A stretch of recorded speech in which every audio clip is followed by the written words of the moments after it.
चींटियों की सेवा करना हमारे शास्त्रों में सर्वश्रेष्ठ कर्म माना गया है। ऐसे जीव जो कहीं ना कहीं बोल नहीं पाते हैं, किसी से व्यक्त नहीं कर पाते, उसकी सेवा सर्वश्रेष्ठ सेवा है। जो लोग भी अपने नियमित जीवन में चींटियों को भोजन देते हैं, आटा देते हैं, उनको क्या फायदे होते हैं। इस वीडियो में हम 10 फायदों के बारे में बात करेंगे कि कोई भी इंसान अगर नियमित रूप से अपनी जिंदगी में चींटियों को आटा देता है तो उसके जिंदगी में कौन कौन से फायदे होते हैं। जो पहला है पुण्य की प्राप्ति। चींटियों को भोजन कराना एक सरल लेकिन गहरा दान माना जाता है। इससे अच्छा कर्म बढ़ता है। अब देखिए, सरल इसीलिए कहा गया है क्योंकि इस देश में ज्यादातर लोग गांव में रहते हैं और गांव में चींटियां आसानी से उपलब्ध है, क्योंकि किसी भी पेड़ के नीचे आपको चींटियां मिल जाएगी। शहर में भी मिल जाएगी, लेकिन शहर में थोड़ा ढूंढना पड़ेगा, लेकिन गांव में आसानी से मिल जाता है। तो ये सरल काम है। आप आटा लेके गए, थोड़ा सा रख दिए, थोड़ा सा आटा में चीनी मिला दिए, थोड़ा सा रख दिए, थोड़ा चावल लेके गए, रख दिए। आटा खिलाना इसीलिए आसान है क्योंकि चींटियों के पास जो मुंह होता है छोटा होता है, तो आटा वो आसानी से खा लेते हैं। चावल वगैरह उनको कष्ट होता है खाने में, लेकिन बड़ी चींटी चावल भी खा लेते हैं। छोटी चींटियों के लिए आटा चीनी मिलाकर, और बड़ी चीनी इसीलिए मिलाना है क्योंकि चीनी की महक जो होती है वो चींटियों को जल्दी पता चलती है और वो आकर आटा खाते हैं। दूसरा है घर में शांति आती है। चींटियों को भोजन देने से घर का नकारात्मक ऊर्जा कम होती है और वातावरण शांत होता है। और देखिए कि अगर किसी भी जीव की अगर आप सेवा कर रहे हैं तो आपके घर के नेगेटिव एनर्जी वो खींच रहा है। अगर वो खींचेगा आपका नेगेटिव एनर्जी तो आपके जीवन में बचा क्या? Positive energy. और जब पॉजिटिव बचा तो आपका कोई काम रुकेगा क्या? नहीं रुकेगा ना। सारे काम वक्त पे होंगे, सब अपने आप होने लगेंगे। जिंदगी में बस खुशियां ही खुशियां होगी, सारे दुख दूर हो जाएंगे, जिंदगी में बस चमत्कार ही होगा। तीसरा है रुकावटें दूर होती है। मान्यता है कि चींटियों को आटा डालने से जीवन की बाधाएं हल्की होने लगती है। अब मैं आपसे ये कह रहा हूं कि बाधाएं हल्की क्यों होने लगती है? क्योंकि किसी भी आदमी को, किसी भी जीव को अगर आप भोजन करा रहे हैं तो पिछले जन्म के जो आपके पाप कर्म है वो कटने लगते हैं। जो आपने पाप कर्म आज से पहले किए, सिर्फ इस जीवन में नहीं, पीछे के जन्मों में। तो अगर आप किसी की सेवा कर रहे हैं, किसी को भोजन खिला रहे हैं, किसी को पानी पिला रहे हैं, तो कहीं ना कहीं आपके जीवन से वो पीछे के जन्मों के पाप कटते हैं और आपके जीवन से रुकावटें दूर होती है। क्योंकि वो पीछे के प्रारब्ध के वजह से जो रुकावट चल रही है, ये जो पुण्य कर्म है, इसकी वजह से आपके जीवन में वो बाधाएं खत्म होके, रुकावटें खत्म होके नई अपॉर्चुनिटी आता है। तीसरा है धन लाभ के योग बनते हैं। कई परंपराओं के अनुसार ये छोटा सा कार्य भी धन आगमन के रास्ते खोल देता है। छोटा सा कार्य है, बहुत छोटा सा कार्य है।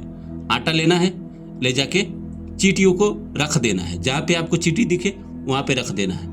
अगर चींटी नहीं भी दिख रहा है, अगर आप आटा कहीं रख देते हैं तो चींटी कहीं से वहाँ से आके चल के वो खा लेगा। छोटा सा कार्य है, लेकिन जब चींटियों की आत्माएं तृप्त होगी तो वो पुण्य जो मिलेगा उससे आपके जीवन में धन आएगा। क्योंकि प्रकृति का एक रूल है, प्रकृति कहती है तुम प्रकृति के लिए करो, मैं तुम्हारे लिए करूंगा। तो अगर आप किसी भी जीव को भोजन करा रहे हैं, चाहे वो कौवा हो, गाय हो, वो आपका सांप हो, चाहे आप किसी भी बिल्ली को खिला रहे हैं, कुत्ते को खिला रहे हैं, तो कहीं ना कहीं आपके बारे में प्रकृति सोचेगी और आपको और ज्यादा देगी धन। और आज दुनिया में तो धन ही है जो मिलना चाहिए, धन से ही सब कुछ चल रहा है, तो इसलिए धन बहुत ज्यादा मिलता है। पांचवा है ये दोष शांत होते हैं। राहु केतु के दोष, विशेष रूप से राहु और केतु के दोष को शांत करने के लिए ये उपाय बहुत प्रभावशाली होता है। मैंने कहा है कि जो भी निर्जीव है, जो बोल नहीं सकते, चाहे वो कौवा हो, गौरैया हो, चूहा हो, बिल्ली हो, गाय हो, इन सबका जो लेना देना है उन ग्रहों से तो लेना देना है। गाय को शुक्र से जोड़ा जाता है, कुत्ते को राहु केतु से जोड़ा जाता है, चींटियों को, काले कौवा को, ये सबको राहु केतु शनि से जोड़ा जाता है। तो अगर आप इनकी सेवा कर रहे हैं तो राहु अपना जो नेगेटिव इम्पैक्ट है आपके लाइफ पे उसको खत्म करेगा। जब खत्म होगा तो आपके जो काम जो रुक रुक के चल रहे थे वो जब रफ्तार में चलेंगे, बुलेट ट्रेन की तरह चलेंगे, तो ऐसे ही आपकी जिंदगी बहुत बेहतर हो जाती है। छठा है धैर्य और कृतज्ञता बढ़ती है। छोटे जीव की सेवा करने से मन में विनम्रता और धैर्य की भावना आती है। इंसान तो अच्छा होगा तभी कहीं ना कहीं चींटियों को दाना देगा, बुरा इंसान तो दे नहीं सकता।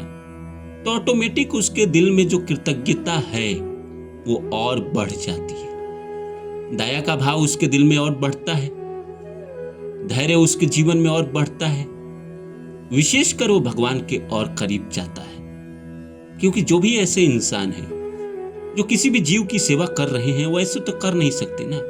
ऊपर से आदेश आया है कि आपको थोड़ा सा इन लोगों को देखना है तो वो देख रहे हैं। सौभाग्यशाली अपने आप को समझिए कि आपको भगवान ने किसी की सेवा करने का मौका दिया है। सातवां है जीवों के प्रति दया भाव बढ़ता है। ये आदत इंसान को और ज्यादा दयालु और भावनात्मक रूप से मजबूत बनाता है।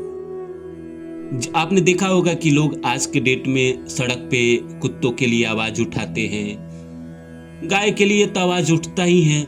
यूपी में जो भी है वो तो है ही, पूरे देश में है।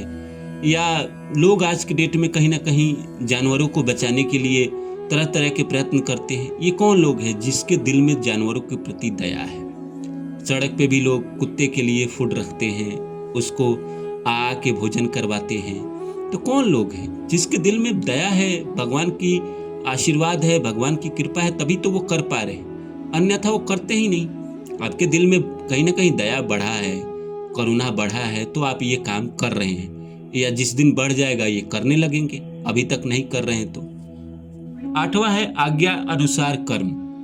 हिंदू धर्म में माना जाता है कि हर जीव में ईश्वर का अंश है। चींटियों की सेवा ईश्वर सेवा के समान है। अगर किसी भी इंसान की सेवा, जानवर की सेवा, भगवान की सेवा, चींटियों की सेवा, पेड़ की सेवा, इन किसी की भी अगर आप चिंता कर रहे हैं, उसकी सेवा कर रहे हैं, उसके लिए भोजन एकत्र कर रहे हैं, उसको भोजन दे रहे हैं, उसको पानी दे रहे हैं, तो ये जो कर्म है ये कहीं ना कहीं माना जाता है कि ईश्वर का कर्म आप कर रहे हैं। क्योंकि हर जीव में ईश्वर है, तो आप जो सेवा कर रहे हैं वो किसी जीव का नहीं कर रहे हैं, वो स्वयं विधाता का कर रहे हैं, भगवान का कर रहे हैं। हर जीव में आत्मा है, तो इसीलिए अपने आप को साधारण मत समझिए। भगवान ने आपको चुना है, भगवान ने अपना भक्त आपको बनाया है, तभी आप ये कर पा रहे हैं। नवा है कर्म संतुलन बनता है। छोटे छोटे जीवों की मदद करके व्यक्ति अपने कर्मों को हल्का करता है, उसके बोझ को हल्का करता है। मैंने कहा कि जैसे पिछले जन्म में हमसे कोई गलती हो गई और इस जीवन में हम उसको सुधारने की कोशिश करते नहीं।